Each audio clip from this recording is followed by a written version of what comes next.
Kami uuwi na guys. Kaso dahil ako ay mauhuwin, kukuha ako ng tubig.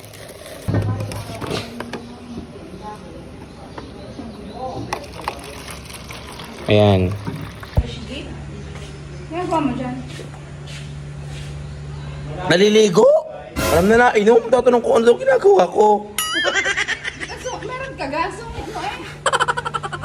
Kukuha ako ng tubig ngayon. Dahil ako walang tumbler at ako'y mauhuwin, dito ako magtutubigan. Dapat kaya ko yung dalhin. Ha? Yung Mabigat. Ito lang ang kaya ng kamay ko.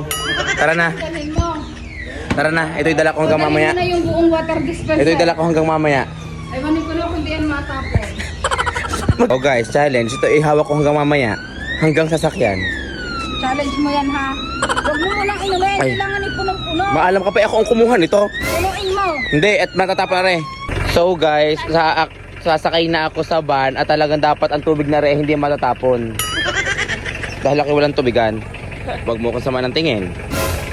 Para secure at hindi matatapon, ibinawasan ko, ginawa kong kalahati na lang kanina puno are. Tubigan ko for today's video. Ingatan nyo ha, wala makikiinom sa inyo. Subukan nyo. One eternity later. So guys, nakauwi na kami at matatag ang aking tubig. Ganyan ka pa. Ay, ngayon, sa resort. Sinungaling ka. Ito ang laman oh. Yun. Tanga, wala na pala. Nainom ko guys pala, sorry. Nabuking agad ako eh.